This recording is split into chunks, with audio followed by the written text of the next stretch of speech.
Oliver twist ഭാഗം 3. Oliver പിറ്റേന്ന് വളരെ വൈകിയാണ് ഉണർന്നത്. മുറിയിൽ വയസ്സൻ ഫാഗനല്ലാതെ മറ്റാരുമില്ലായിരുന്നു. അയാൾ തന്നോട് തന്നെ എന്തോ പിറുപിറുത്തുകൊണ്ട് തീക്ക് മുകളിൽ തൂങ്ങിക്കിടക്കുന്ന കാപ്പിപ്പാത്രം ഇളക്കിക്കൊണ്ടിരുന്നു. ഒലിവർ ഒരു അർദ്ധബോധത്തോടെ അവിടെ കിടന്നു. ചുറ്റും നടക്കുന്നതൊക്കെ അറിയുന്നുണ്ടെങ്കിലും പൂർണ്ണമായും ഉറക്കം വിടാതെ അങ്ങനെ കിടന്നു. ജൂതൻ കാപ്പി ഇളക്കുന്നത് നിർത്തിയിട്ട് അതെടുത്ത് മേശമേൽ വെച്ചു. എന്നിട്ട് ഒലിവറിനെ നോക്കി. "നീ ഇതുവരെ എണീറ്റില്ലേ കുട്ടാ? നിനക്കൊന്നും കഴിക്കേണ്ടേ?" അയാൾ ചോദിച്ചു. ഒലിവർ മറുപടിയൊന്നും പറയാഞ്ഞപ്പോൾ അയാൾ കള്ളദൃഷ്ടിയോടെ ചുറ്റും നോക്കിയിട്ട് വാതിൽ കുറ്റിയിട്ടു. എന്നിട്ട് നിലത്തെ ആ രഹസ്യവാതിൽ തുറന്ന് അതിൽ നിന്നും ഒരു പെട്ടി പൊക്കിയെടുത്തു. അതയാൾ മേശപ്പുറത്ത് വച്ചിട്ട് ഒരു ചാരുകസേര വലിച്ചിട്ട് ആ പെട്ടി തുറന്ന് അതിൽ നിന്ന് രക്തങ്ങളൊക്കെ പതിപ്പിച്ച ഒരു സ്വർണ്ണ വാച്ചെടുത്തു. അതും പിടിച്ച് അയാൾ തന്നോട് തന്നെ പിറുപിറുത്തു. ആഹാ, അവർക്കൊരിക്കലും ഈ വയസ്സൻ ഫാഗനെ പറ്റിക്കില്ല. അവർ അവസാനം വരെ ആ വിശ്വാസം കാത്തു സൂക്ഷിക്കും. അതിനി കഴുമരത്തിലേറിയാൽ പോലും ബുദ്ധിയുള്ളവർ. അയാൾ അത് തിരിച്ചു വെച്ചു. പിന്നെയും ഏകദേശം 1/2 ഡസൻ വാച്ചുകൾ പുറത്തു വന്നു. ഓരോന്നും അതേ ആശ്ചര്യത്തോടും കൗതുകത്തോടും കൂടി നോക്കിയിട്ട് തിരികെ വെച്ചു. അതാ ആഭരണങ്ങളുമായി വരവായി. കൈച്ചങ്ങലകൾ, കമ്മലുകൾ, മോതിരങ്ങൾ, സുന്ദരമായ വിലപിടിച്ച ആഭരണങ്ങൾ. വയസ്സൻ ജൂതൻ ഓരോന്നും സൂക്ഷ്മമായി പരിശോധിച്ച് തിരികെ വെച്ചു. അതെല്ലാം കഴിഞ്ഞപ്പോൾ ചാരുകസേരയിൽ ചാരിയിരുന്നു. അയാളുടെ കറുത്തു തിളങ്ങുന്ന കണ്ണുകൾ ഒലിവറിൻ്റെ കൗതുകം നിറഞ്ഞ കണ്ണുകളുമായി ഉടക്കി. പെട്ടെന്ന് അയാൾ പെട്ടിയുടെ അടപ്പടച്ച് ചാടി എഴുന്നേറ്റ് ബ്രെഡ് മുറിക്കുന്ന കത്തി കയ്യിലെടുത്തു. കത്തി അയാളുടെ കയ്യിൽ കിടന്ന് വല്ലാതെ വിറച്ചു. "നീ എന്തിനാ എന്നെ നോക്കിയിരിക്കുന്നത്? നീ എന്തൊക്കെ കണ്ടു? പറ, വേഗം പറ. നിന്റെ ജീവിതം ഞാൻ കുളന്തോണ്ടു," അയാൾ പറഞ്ഞു. "എനിക്ക് ഉറങ്ങാൻ പറ്റുന്നില്ല സാർ," ഒലിവർ ശങ്കിച്ചുകൊണ്ട് പറഞ്ഞു. "താങ്കളെ ഞാൻ ഉപദ്രവിച്ചെങ്കിൽ എന്നോട് ക്ഷമിക്കൂ." "നീ 1 മണിക്കൂർ മുമ്പേ എണീറ്റതല്ലേ?" ജൂതൻ നീരസത്തോടെ ചോദിച്ചു. "അല്ല സാർ," ഒലിവർ പറഞ്ഞു. "ഉറപ്പാണോ?" വൃദ്ധൻ വിരട്ടുന്ന പോലെ പറഞ്ഞു. "അതെ സാർ, എനിക്കുറപ്പാണ്. എന്നെ വിശ്വസിക്കൂ സാർ," ഒലിവർ പറഞ്ഞു. "എന്നാൽ ശരി, അതേതായാലും നന്നായി." കത്തി തിരികെ വെച്ച് പെട്ടി അസ്വസ്ഥതയോടെ തൊട്ടുകൊണ്ട് വൃദ്ധൻ പറഞ്ഞു. "ഈ പെട്ടിക്കകത്ത് എന്താണെന്ന് നീ കണ്ടോ?" "ഉവ്വ് സാർ," ഒലിവർ സത്യസന്ധമായി മറുപടി പറഞ്ഞു. "അതെല്ലാം എൻ്റെയാണ് ഒലിവർ കുട്ടാ," ഫാഗിൻ വിളറിക്കൊണ്ട് പറഞ്ഞു. "എൻ്റെ വയസ്സുകാലത്ത് എന്നെ കാക്കാൻ വേണ്ടിയാണിതെല്ലാം. ആളുകൾ എന്നെ ഒരു പിശുക്കൻ എന്ന് വിളിക്കും. ഞാനൊരു പിശുക്കനാണ്, പിശുക്കൻ മാത്രം." ഒലിവർ ആലോചിച്ചു. ഫാഗിൻ പിശുക്കൻ തന്നെയാണ്. അല്ലെങ്കിൽ എന്തിനാണ് ഇത്രയും പൈസയുള്ളയാൾ ഈ വൃത്തികെട്ട ഇട്ടത്ത് ജീവിക്കുന്നത്? "ഞാൻ എണീറ്റോട്ടെ സാർ?" അവൻ ചോദിച്ചു. "ഇതാ, ഈ ജഗ്ഗിലെ വെള്ളമെടുത്ത് ബേസിനിൽ പോയി മുഖമൊക്കെ കഴുകി വരൂ." ഒലിവർ കഴുകി കഴിഞ്ഞ് തിരിഞ്ഞു നോക്കിയപ്പോൾ പെട്ടി കാണാതായിരുന്നു. പെട്ടെന്ന് ഡോർജറും തലേന്ന് രാത്രി കണ്ട ഒരു പയ്യനും കൂടെ കടന്നു വന്നു. അത് ചാർലി ബേറ്റ്സ് ആയിരുന്നു. ഡോർജർ പ്രാതൽ വാങ്ങിക്കൊണ്ട് വന്നിരുന്നു. അവർ അതെല്ലാം കഴിച്ച് കാപ്പിയും കുടിച്ചു. ഫാഗിൻ പെട്ടെന്ന് കാര്യത്തിലേക്ക് കടന്നു. "നിങ്ങൾ കുട്ടികൾ നന്നായി പണിയെടുത്തു എന്ന് തോന്നുന്നു," അയാൾ ചോദിച്ചു. "അതെ, വളരെ നന്നായി പണിയെടുത്തു," തന്ത്രശാലി മറുപടി പറഞ്ഞു. "അതെ, ഒരു ദാക്ഷിണ്യവുമില്ലാതെ," ചാർലി കൂട്ടിച്ചേർത്തു. "നല്ല പിള്ളേർ," ഫാഗിൻ മുരണ്ടു. തന്ത്രശാലി 2 തുകൽ പേഴ്സുകൾ പുറത്തെടുത്തു. ഒന്ന് ചുവന്നത്, മറ്റേത് പച്ച. ഫാഗിൻ രണ്ടും നല്ലപോലെ പരിശോധിച്ചു. "നല്ല പണിയാണ്, പക്ഷേ ഇവയ്ക്ക് കാണുന്നത്ര കനമൊന്നും ഉണ്ടാവില്ല," അയാൾ പറഞ്ഞു. "ഇവനൊരു നല്ല പണിക്കാരനാണല്ലേ ഒലിവർ?" "അതെ, തീർച്ചയായും സാർ," ഒലിവർ മറുപടി കൊടുത്തു. ഇത് കേട്ട് ചാർലി ബേറ്റ്സ് ഉറക്കെ ചിരിച്ചു. ഒലിവറിന് എന്താ കാര്യമെന്ന് മനസ്സിലായില്ല. "ഇനി ചാർലിയുടെ തൂവാലകൾ," ചാർലി മറുപടി പറഞ്ഞു. എന്നിട്ട് ഫാഗിൻ തൂവാലകൾ കൈമാറി. "വളരെ നല്ലവ, വളരെ." അവൻ തൻ്റെ കണ്ണുകളിലേക്ക് അടുപ്പിച്ചു പിടിച്ചുകൊണ്ട് അയാൾ പറഞ്ഞു. "നമ്മൾ ഒലിവറിനെയും ഇതൊക്കെ പഠിപ്പിച്ചു കൊടുക്കണം, അല്ലേ?" "അതെ സാർ," ഒലിവർ ആവേശത്തോടെ പറഞ്ഞു. "എനിക്കും ചാർലിയെപ്പോലെ തൂവാലകൾ ഉണ്ടാക്കാൻ പഠിക്കണം." ഇത് കേട്ട് ചാർലി ചിരിക്കാൻ തുടങ്ങി. ചിരിച്ച് അവന് ചുമ വന്നു. "എൻ്റെ കണ്ണ് പച്ച നിറമായി," അവൻ കൂവി വിളിച്ചു. പ്രാതലിന് ശേഷം അവിടെയെല്ലാം നീക്കം ചെയ്ത് കുട്ടികളും ഫാഗിനും കൂടെ കൗതുകകരമായൊരു കളി കളിച്ചു. ജൂതൻ വലിയൊരു കോട്ട് ധരിച്ച് അതിൻ്റെ പല പോക്കറ്റുകളിലായി ഒരു വാച്ച്, തൂവാല, പേഴ്സ്, കണ്ണടക്കൂട് ഇവയൊക്കെ വച്ചു. എന്നിട്ട് ആ മുറിയിലൂടെ ഒരു ഊന്നുവടിയും പിടിച്ചുകൊണ്ട് നടക്കാൻ തുടങ്ങി. ഇടയ്ക്കെല്ലാം നിന്ന് കടകളിലേക്കെന്ന പോലെ എത്തി നോക്കിക്കൊണ്ടിരുന്നു. ഒരു വയസ്സൻ ധനികനായുള്ള അയാളുടെ അഭിനയം വളരെ നന്നായിരുന്നു. ഒലിവർ വായും പൊളിച്ച് അത് നോക്കിയിരുന്നു. അയാൾ നടക്കുന്നതിനിടയ്ക്ക് ചാർലിയും തന്ത്രശാലിയും അറിയാതെ അയാളുടെ ദേഹത്ത് തട്ടി എന്ന ഭാവത്തിൽ ആ വസ്തുക്കളെല്ലാം കൈക്കലാക്കി. ആ കളി പല പ്രാവശ്യം കളിച്ചു. ഓരോ പ്രാവശ്യവും ചാർലിയും തന്ത്രശാലിയും ജൂതനറിയാതെ കോട്ടിൻ്റെ പോക്കറ്റിൽ നിന്ന് സാധനങ്ങളെല്ലാം അടിച്ചു മാറ്റി. പെട്ടെന്ന് വാതിലിൽ ഒരു മുട്ട് കേട്ടപ്പോൾ കളി നിന്നു. 2 സ്ത്രീകൾ അകത്തേക്ക് പ്രവേശിച്ചു. ഫാഗിൻ അവരെ സ്വീകരിച്ചു. അവരോടൊപ്പം വർത്തമാനവും പറഞ്ഞ് ഭക്ഷണവും കഴിച്ച് കുറേ നേരമായിരുന്നു. അവരെ കാണാൻ വലിയ ഭംഗിയൊന്നുമില്ലെങ്കിലും നല്ല പ്രകൃതമായി അവരുടേതെന്ന് ഒലിവറിന് തോന്നി. ചാർലി എഴുന്നേറ്റിട്ട് പറഞ്ഞു, അപ്പോൾ പോവാൻ സമയമായി. ഫാഗിൻ ആ 2 സ്ത്രീകൾക്കും, ബെറ്റും നാൻസിയും, അവർക്ക് പണം കൊടുത്തു. അവർ തന്ത്രശാലിയുടെയും ചാർലിയുടെയും ഒപ്പം പുറത്തേക്ക് പോയി. അപ്പോൾ ഒലിവർ, നമ്മളിന്ന് കുറച്ചു നേരം രസമായിട്ടിരുന്നു അല്ലേ? കൈകൾ കൂട്ടിത്തിരുമിക്കൊണ്ട് ഫാഗിൻ അടക്കി ചിരിച്ചു. അവരിന്നത്തേക്കുള്ള ജോലി ചെയ്തു കഴിഞ്ഞു സർ? ഒലിവർ ചോദിച്ചു. ഉവ്വ്, എന്നാലും ഇന്നിനിയും തരത്തിന് കിട്ടിയാൽ അവർ പണിയെടുക്കും. ഫാഗിൻ കാലുകൊണ്ട് തീയുന്തിയിട്ട് പറഞ്ഞു. നീ അവരെ കണ്ടു പഠിക്കണം, പ്രത്യേകിച്ച് ഡോഡ്ജറിനെ. അവനൊരു മിടുക്കനാ. അവനെ നോക്കി പഠിച്ചാൽ നീയും ഒരു നിലയിലെത്തും. അയാൾ നിർത്തിയിട്ട് പെട്ടെന്ന് ചോദിച്ചു, എൻ്റെ പോക്കറ്റിൽ നിന്ന് തൂവാല തൂങ്ങിക്കിടക്കുന്നത് കണ്ടോ ഒലിവർ? ഉവ്വ് സാർ, ഒലിവർ പറഞ്ഞു. നിനക്ക് ഡോഡ്ജറും ചാർലിയും ചെയ്യുന്ന പോലെ ഞാനറിയാതെ അത് കൈക്കലാക്കാൻ പറ്റുമോ?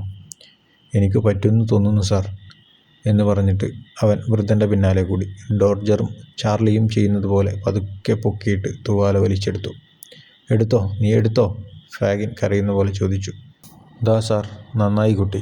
അവൻ്റെ തലയിൽ പതുക്കെ തലോടിക്കൊണ്ട് ജൂതൻ പറഞ്ഞു. നിനക്ക് നല്ല ബുദ്ധിയുണ്ട്. നിന്നിൽ ഒരു തന്ത്രശാലി ഒളിഞ്ഞിരിക്കുന്നുണ്ട്. ഒലിവർ തലയാട്ടി.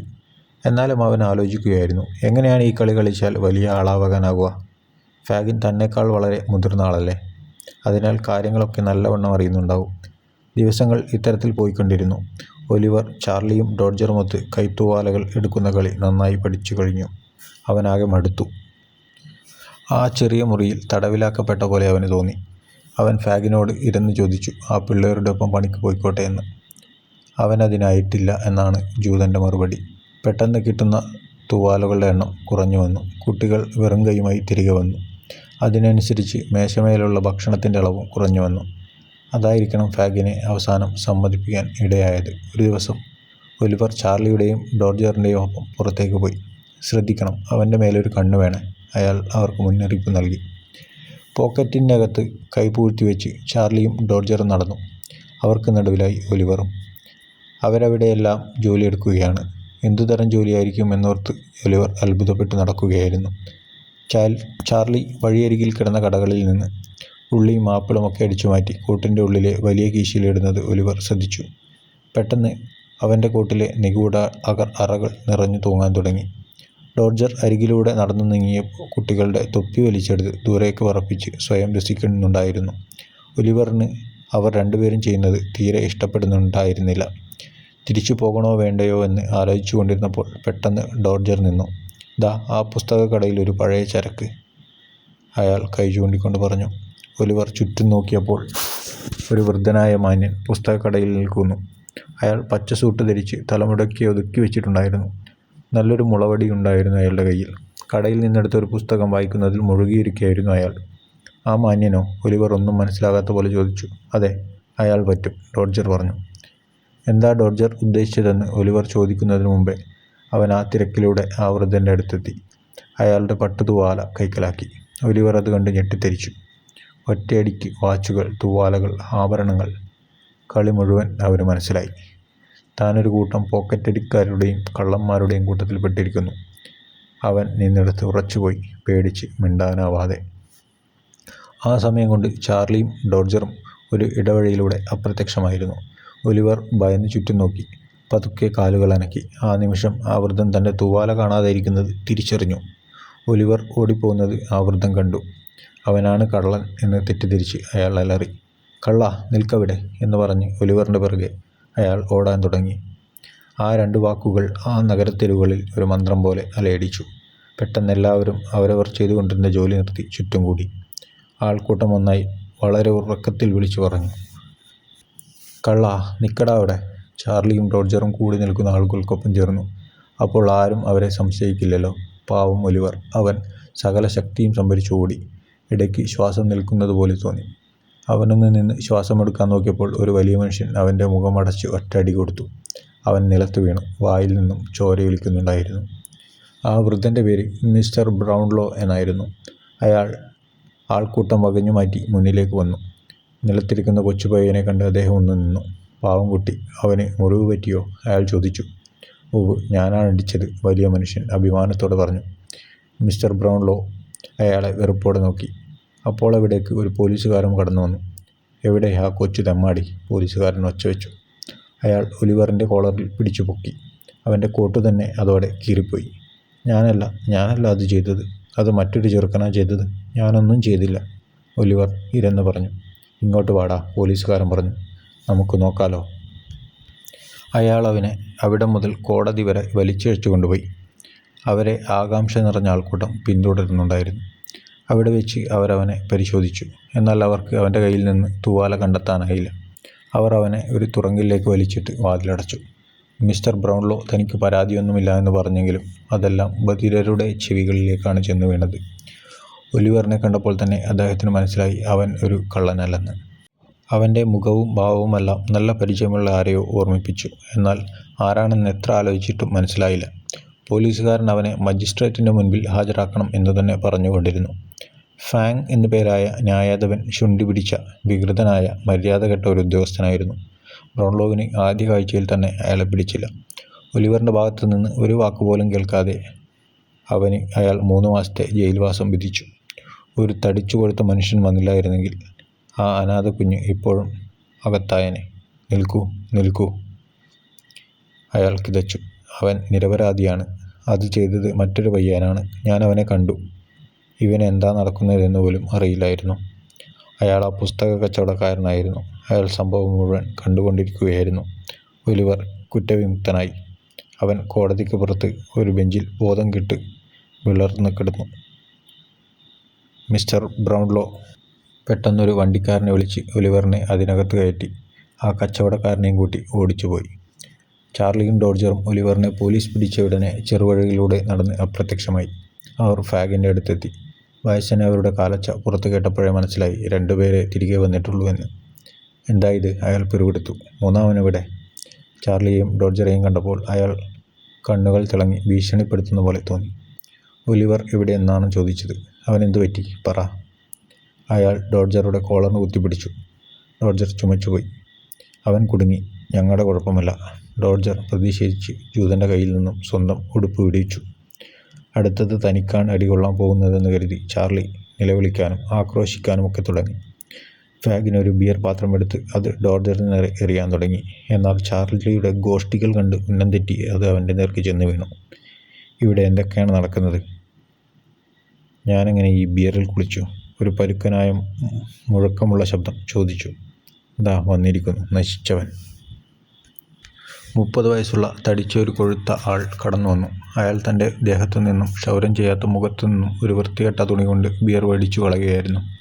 അടുത്തിടെയുണ്ടായ അടിപിടിയിൽ അയാളുടെ ഒരു കണ്ണ് നഷ്ടപ്പെട്ടിരുന്നു. വെളുത്ത രോമവും 1 ഡസനിലധികം പോറലും മുറികളുമുള്ള ഒരു നായ എഴഞ്ഞ് അയാളുടെ കാലിനടുത്തെത്തി. അയാളതിനെ തൊഴിച്ച് മുറിയുടെ മറ്റേ അറ്റത്തേക്കിടുന്നതായി ഭാവിച്ചു. യജമാൻ്റെ കയ്യിൽ നിന്നും സ്ഥിരമായി ഇത്തരം വഴക്ക് കിട്ടാറുണ്ടെന്ന ഭാവത്തിൽ അതവിടെ ചുരുണ്ട് കിടന്നു. മിസ്റ്റർ വില്യം സൈക്സ്, നീ ഇപ്പോൾ എന്തിനാ മോനെ ഇങ്ങോട്ടേക്ക് വന്നത്? ഫാഗൻ താഴ്മയോട് ചോദിച്ചു.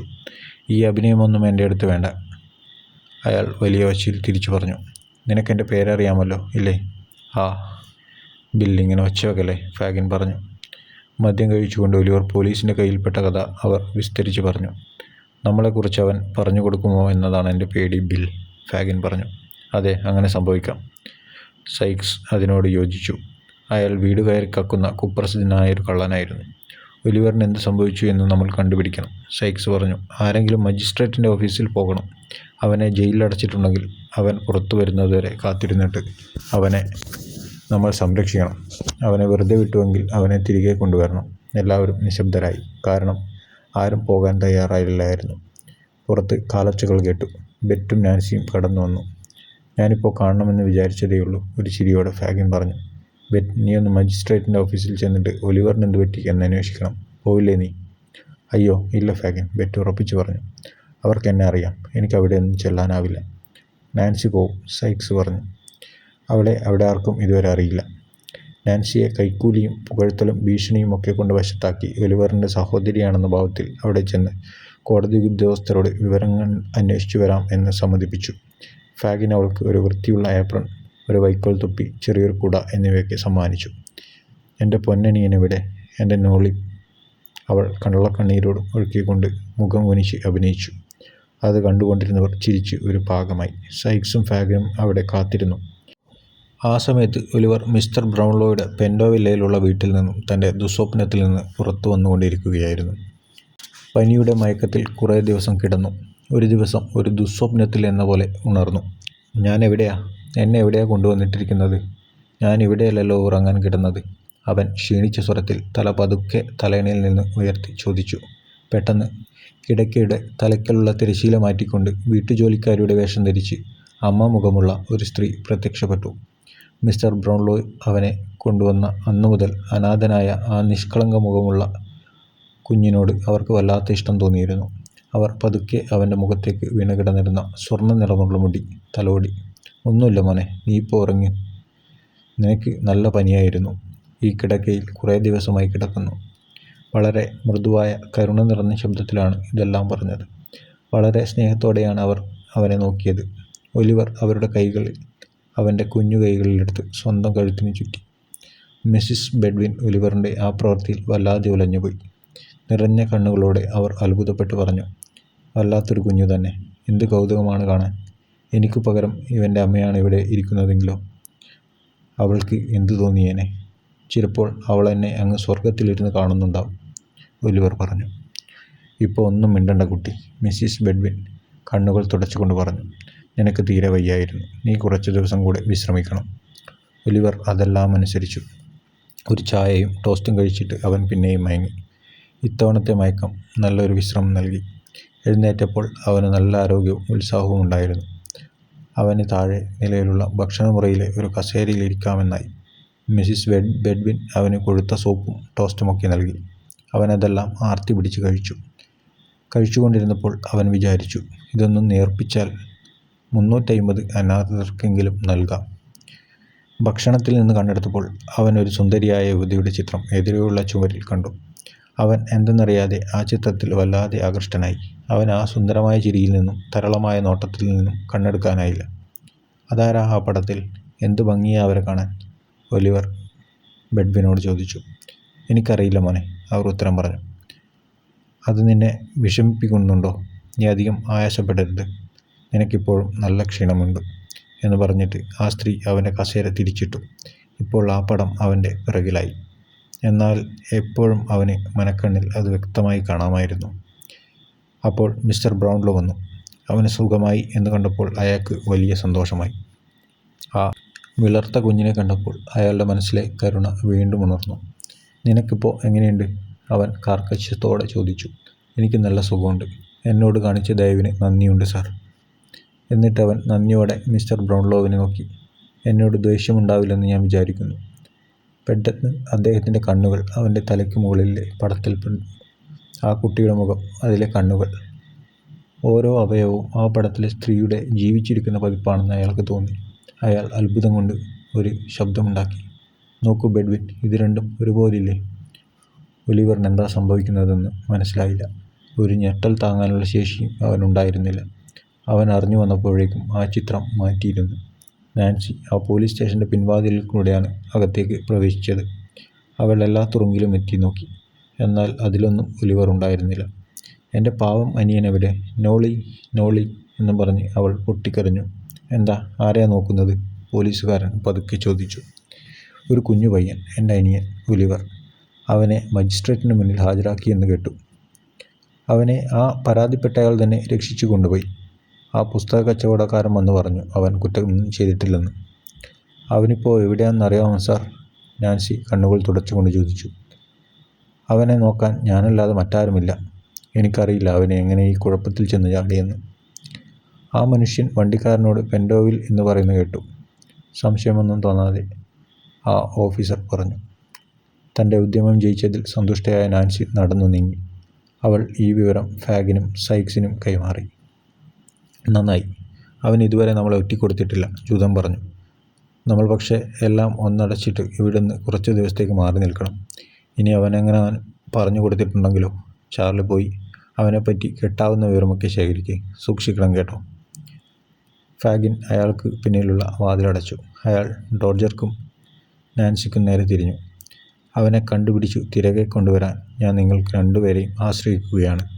നാൻസി, നീ അവനെ കണ്ടുപിടിക്കുകയാണെങ്കിൽ മറ്റേ സ്ഥലത്തേക്കും കൂട്ടിക്കൊണ്ടുവരണം. അയാൾ വിയർക്കുന്ന കൈകൾ കൊണ്ട് ഒരു വലിപ്പ് തുറന്ന് അതിൽ നിന്ന് കുറച്ച് പൈസ എടുത്ത് അവർക്ക് കൊടുത്തു. ഇപ്പോൾ തന്നെ പോയി കണ്ടുപിടിക്ക്, വേഗം. അവരെല്ലാം പുറത്തു പോയപ്പോൾ അയാൾ വാതിൽ കുറ്റിയിട്ട് ഒരിക്കൽ കൂടെ ആ രഹസ്യവാതിൽ തുറന്ന് പെട്ടി കയ്യിലെടുത്തു. എന്നിട്ട് അതിലെ വസ്തുക്കളെല്ലാം പോക്കറ്റിൽ കുത്തി നിറച്ചു. ജൂതനെക്കുറിച്ചുള്ള അശുഭചിന്തകളിൽ നിന്ന് അവന് മിസ്റ്റർ ബ്രൗൺലോയുടെ വീട്ടിൽ ശാന്തവും സന്തോഷവുമായ അന്തരീക്ഷം പെട്ടെന്ന് തന്നെ മുക്തി നേടിക്കൊടുത്തു. ഫാഗിൻ്റെ ഒളിസങ്കേതം ഇപ്പോൾ ഒരു നശിച്ച ഓർമ്മ മാത്രമാണ്. ഒലിവറിന് ചുറ്റും ഇപ്പോൾ കരുണ നിറഞ്ഞ പുഞ്ചിരികളും സ്നേഹമുള്ള വാക്കുകളും പ്രവൃത്തികളും ഒക്കെയുള്ളൂ. ജീവിതത്തിൻ്റെ പരുക്കം വശം മാത്രം കണ്ടിട്ടുള്ള അവനെപ്പോലുള്ള ഒരു അനാഥന് ഇത് സ്വർഗം തന്നെയായിരുന്നു. അവൻ എണീറ്റ് നിന്ന് തനിയെ ഉടുപ്പൊക്കെ മാറാനായ ഉടനെ മിസ്റ്റർ ബ്രൗൺലോ ഒരു പുതിയ ഉടുപ്പ് അവന് വാങ്ങിക്കൊടുത്തു.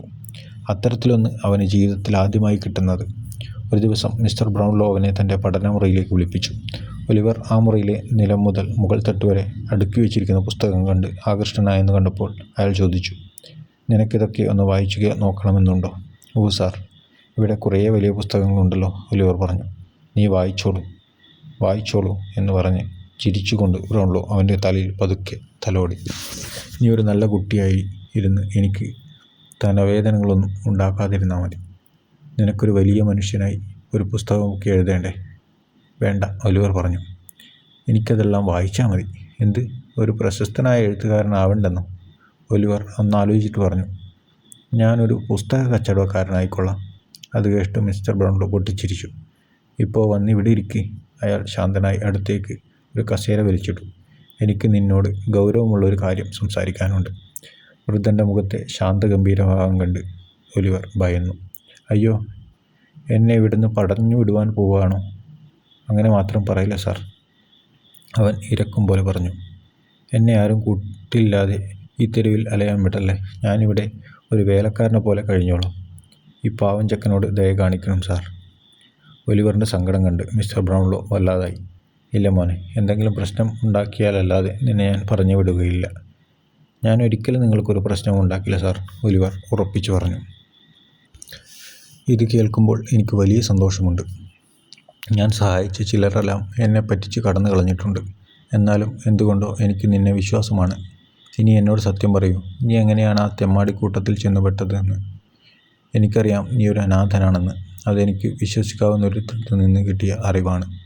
അവൻ അനുഭവിച്ചു തീർത്ത കാര്യങ്ങൾ ഓർത്തു നോക്കിയപ്പോൾ അവൻ പൊട്ടിക്കരഞ്ഞുപോയി.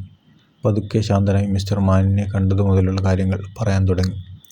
അപ്പോൾ വീട്ടുസഹായി എത്തി മിസ്റ്റർ ബ്രൗൺലോയ്ക്ക് ഒരു സന്ദർശകൻ ഉണ്ടെന്ന് അറിയിച്ചു. അത് മിസ്റ്റർ ഗ്രിവിങ് ആയിരുന്നു. അയാൾ തടിച്ചു കുറുകി അല്പം മുടന്തുള്ള ആളായിരുന്നു. അയാൾ ഒരു വടികുത്തിയായിരുന്നു നടന്നിരുന്നത്. അദ്ദേഹത്തിൻ്റെ വേഷം വളരെ ആകർഷകമായിരുന്നു. അദ്ദേഹം ഒരു നീലക്കോട്ട്, അതിനകത്ത് വരയൻ കുപ്പായം, വലിയ അരികുകളുള്ള വെളുത്ത തൊപ്പി, അതിൻ്റെ അരികുകൾ പച്ച നിറം, ഇതൊക്കെയായിരുന്നു അദ്ദേഹത്തിൻ്റെ വേഷം. അദ്ദേഹത്തിൻ്റെ തലതിരിക്കൽ ഒരു പ്രത്യേക തരത്തിലായിരുന്നു. കണ്ണുകളുടെ ഒരു വശം കൊണ്ട് നോക്കിയിട്ട് തല മറുഭാഗത്തേക്ക് ചരിച്ചു പിടിക്കും, ഒരു തത്തയെപ്പോലെ. അയാൾ ഒലിവറിനെ സൂക്ഷിച്ചു നോക്കിയപ്പോൾ അവൻ നാണിച്ചുപോയി. ഇതാരാ? അയാൾ ചോദിച്ചു. ആ സുഖമില്ലാതെ കിടന്ന പയ്യനാണോ? അതെ, ഇതാണ് ഒലിവർ, മിസ്റ്റർ ബ്രൗൺലോ പറഞ്ഞു. ഇവനാണോ ചവിട്ടുപടിയിൽ കണ്ട ഓറഞ്ച് തൊലിയൊക്കെ വലിച്ചെറിഞ്ഞത്? ഓറഞ്ച് തൊലിയും കയ്യിൽ പിടിച്ച് കൊണ്ട് അയാൾ ചോദിച്ചു. ഞാനിപ്പോൾ വീണ് നടുവൊടിഞ്ഞേനെ. അല്ല, മിസ്റ്റർ ബ്രൗൺലോ ചിരിച്ചുകൊണ്ട് പറഞ്ഞു. ഒലിവർ ഓറഞ്ച് തന്നെ തിന്നിട്ടില്ല. ഇനി തിന്നാൽ തന്നെ അവനിതൊന്നും തൂവിയിടില്ല. ഓഹോ, ഇപ്പോൾ നിനക്കെങ്ങനെയുണ്ട് മോനെ? അയാൾ ചോദിച്ചു. വളരെ സുഖം തോന്നുന്നുണ്ട് സാർ, ഒലിവർ മറുപടി പറഞ്ഞു. ഒലിവർ താഴെ ചെന്ന് മിസ്സിസ് ബ്രൈഡിനോട് ചായ കൊണ്ടുവരാൻ പറയൂ, ബ്രൗൺലോ പറഞ്ഞു. ഒലിവർ മുറിവിട്ടുപോയി എന്നുറപ്പായപ്പോൾ ബ്രൗൺലോ ചോദിച്ചു. അവൻ നല്ല കുട്ടിയല്ലേ? അതെ, പക്ഷേ അതിനർത്ഥം അവന് നല്ല സ്വഭാവം ഉണ്ടാകും എന്നല്ല. മിസ്റ്റർ ഗിവിങ്ങിന് അവൻ്റെ കാഴ്ചയിലുള്ള നിഷ്കളങ്കത ഇഷ്ടപ്പെട്ടു. പക്ഷേ അവൻ്റെ കൂട്ടുകെട്ട് തീരെ പിടിച്ചില്ല. അയാൾ ഒരു പ്രത്യേകതരം സ്വഭാവക്കാരനാണ്.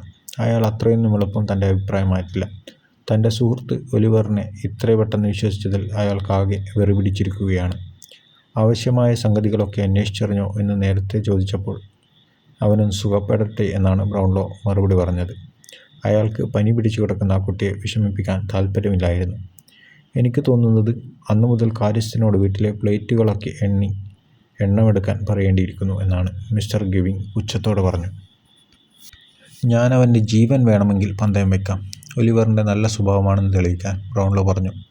ഞാൻ എൻ്റെ തല തന്നെ തിന്നാം, അവനൊന്നും നന്നായാൽ. ഗിവിങ്ങും വിട്ടുകൊടുത്തില്ല. വിധിയുടെ കളിയെന്ന പോലെ അതേസമയം തന്നെ ഒലിവർ കുറ്റിക്കാരനെന്ന് സാക്ഷി പറഞ്ഞ ആ പുസ്തക കച്ചവടക്കാരൻ കുറച്ച് പുസ്തകങ്ങൾ കൊടുക്കാനായി അവിടെ എത്തി. അയാൾ തിരിച്ചുപോയി കഴിഞ്ഞാണ് ബ്രൗൺലോ ഓർത്തത് കുറച്ച് പുസ്തകങ്ങൾ അയാൾക്കും തിരിച്ചു കൊടുക്കാനുണ്ട്, കുറച്ച് പണവും കൊടുക്കാനുണ്ട് എന്നത്. അയാളെ ഒന്ന് തിരികെ വിളിക്കൂ ഒലിവർ, ബ്രൗൺലോ പറഞ്ഞു.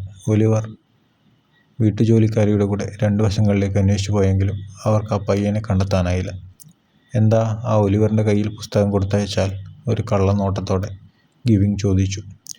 ഒലിവറിന് ആരോഗ്യം ശരിയായിട്ടില്ല എന്ന് പറഞ്ഞ് ബ്രൗൺലോ അത് വിസമ്മതിച്ചു. ഇല്ല സാർ, ഞാൻ പോകാം, ഒലിവർ ആവേശത്തോടെ പറഞ്ഞു.